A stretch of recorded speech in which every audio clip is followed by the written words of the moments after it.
नमस्कार, आपके साथ मैं हूँ ऋतिक सविता। स्वागत है आपका नेक्स्ट 9 न्यूज पॉलिटिकल बाइट में। देखिए, श्रद्धा को लेकर मैं लगातार आपको अपडेट्स दे रहा हूँ और फिर से एक अपडेट सामने आई है। कल जो नार्को टेस्ट आफताब का किया गया था, उससे जुड़ी कुछ खबर मैं आपको आज बताने वाला हूँ।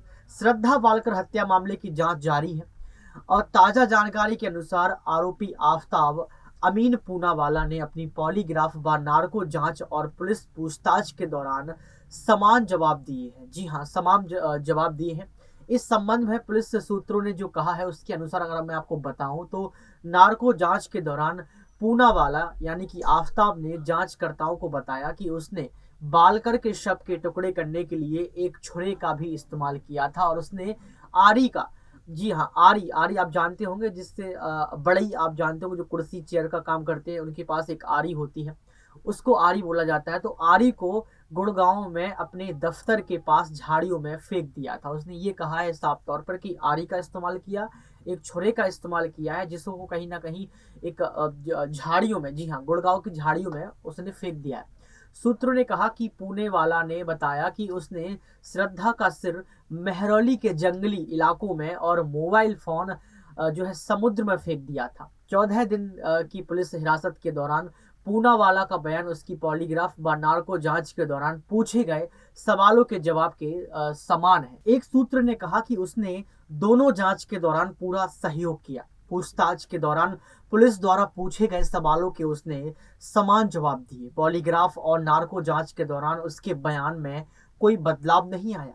उसने जो पॉलीग्राफ टेस्ट में कहा था वही उसने नार्को टेस्ट में कहा है। सूत्र ने कहा कि आरोपी आफताब ने अपनी लिव इन पार्टनर की हत्या की बात स्वीकार की है और यह भी कबूल किया है कि दिल्ली के जंगल वाले इलाके में विभिन्न स्थानों पर उसके शव के टुकड़े फेंके थे। हालांकि पुलिस को अभी तक बालकर की खोपड़ी नहीं मिली है और उसने ये कहा है कहीं ना कहीं ये मेहरौली के जंगलों में फेंकी है, लेकिन अभी तक पुलिस उस खोपड़ी को ढूंढ नहीं पाई है और वह अभी भी सबके अन्य हिस्सों और खोपड़ी की तलाश कर रही है पुलिस और लगातार ढूंढ रही है।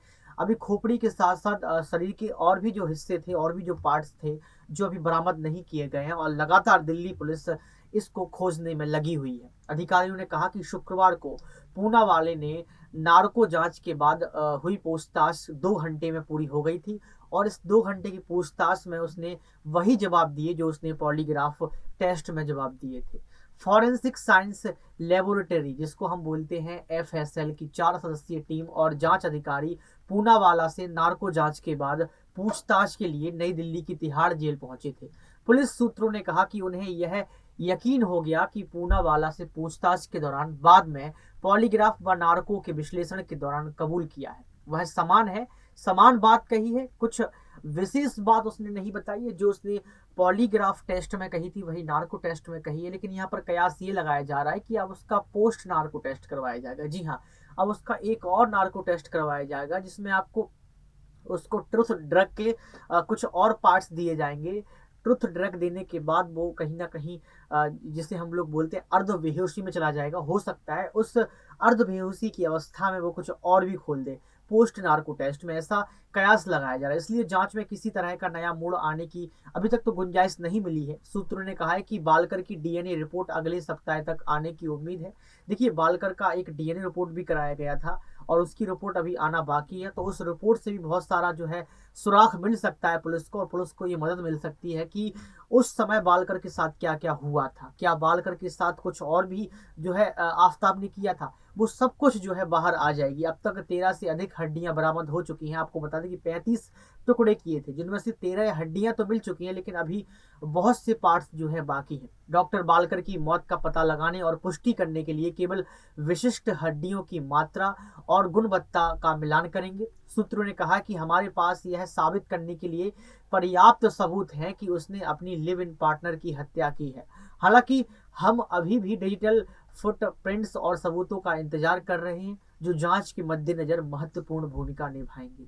देखिए, यहाँ पर पुलिस ने बहुत सारी चीज़ों को पाया है और पुलिस बार बार ये कह रही है कि हम ये सबूत जो हमारे पास जितने भी सबूत हैं इससे हम ये जो है सामने पेश कर सकते हैं, पूछताछ में ये बता सकते हैं और ये साबित कर सकते हैं कि जो सबूत मुझे मिले हैं, जो 13 हड्डियां मुझे मिली हैं और जो नार्को टेस्ट पॉलीग्राफ टेस्ट के दौरान आफताब ने उगला है, उससे ये सिद्ध हो जाता है कि आफताब ने ही जो है श्रद्धा वालकर का मर्डर किया है, और ये आफताब ने भी कबूला है।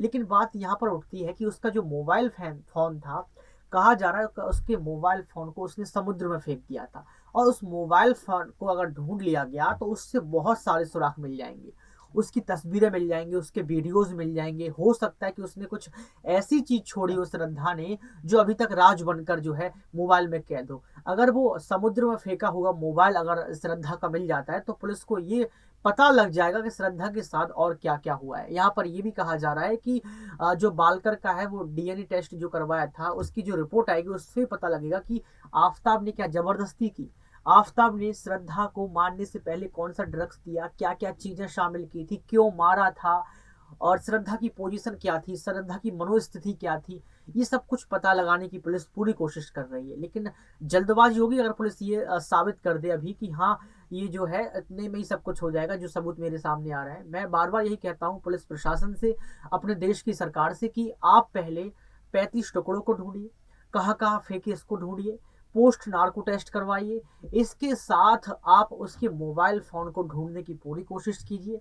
साथ में यहाँ पर आप जो है पुणे वाला यानी कि आफताब को आप डांट लगाइए, मारिए उसको, और मार मार के गुलवाइए उसको कि आपने ऐसा क्यों किया। क्योंकि वो बार बार कह रहा है कि मैंने सिर्फ श्रद्धा की हत्या इसलिए की क्योंकि वो शादी के लिए जबरदस्ती कर रही थी, शादी करने के लिए बार बार मेरे को जो है बोल रही थी, और मुझे शादी करनी नहीं थी। अगर मैं शादी नहीं करता तो श्रद्धा किसी और के साथ रिलेशनशिप में चली जाती या किसी और से शादी कर लेती, जो मैं कतई नहीं देख सकता था।